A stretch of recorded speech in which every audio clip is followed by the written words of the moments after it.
ಧನಿಷ್ಠ ನಕ್ಷತ್ರವು ವೇದಿಕ ಜ್ಯೋತಿಷ್ಯದ 23ನೇ ನಕ್ಷತ್ರವಾಗಿದ್ದು ಮಕರ ರಾಶಿಯ 23:20 ರಿಂದ ಕುಂಭ ರಾಶಿಯ 6:40 ವರೆಗೆ ವ್ಯಾಪಿಸಿದೆ.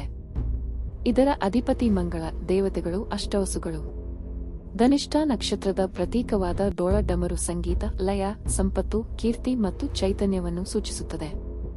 ಈ ನಕ್ಷತ್ರದಲ್ಲಿ ಜನಿಸಿದವರು ಚುರುಕು, ಆತ್ಮವಿಶ್ವಾಸಿ, ನಾಯಕತ್ವ ಗುಣ ಹೊಂದಿರುವವರು ಹಾಗೂ ಜನರನ್ನು ಸೆಳೆಯುವ ವ್ಯಕ್ತಿತ್ವ ಹೊಂದಿರುತ್ತಾರೆ. ಹಣ, ಸಂಪತ್ತು ಮತ್ತು ಸಾಮಾಜಿಕ ಸ್ಥಾನಮಾನ ಪಡೆಯುವ ಆಸೆ ಇವರಲ್ಲಿ ಹೆಚ್ಚು ಕಂಡುಬರುತ್ತದೆ.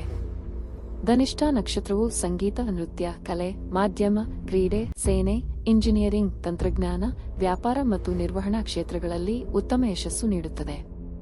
ಕೆಲವೊಮ್ಮೆ ಅಹಂಕಾರ ಅಥವಾ ಆತುರ ಕಾಣಿಸಬಹುದು, ಆದರೆ ಶಿಸ್ತು, ವಿನಯ ಮತ್ತು ತಂಡಭಾವ ಬೆಳೆಸಿದರೆ ಧನಿಷ್ಠ ನಕ್ಷತ್ರ ಜೀವನದಲ್ಲಿ ಐಶ್ವರ್ಯ, ಗೌರವ, ಜನಪ್ರಿಯತೆ ಮತ್ತು ಶಾಶ್ವತ ಸಾಧನೆಯನ್ನು ನೀಡುತ್ತದೆ. ಇನ್ನಷ್ಟು ಉಪಯುಕ್ತ ಮಾಹಿತಿಗಾಗಿ ವಿಡಿಯೋವನ್ನು ಲೈಕ್ ಮಾಡಿ, ಶೇರ್ ಮಾಡಿ ಮತ್ತು ಚಾನೆಲ್ಗೆ ಸಬ್ಸ್ಕ್ರೈಬ್ ಮಾಡಿ.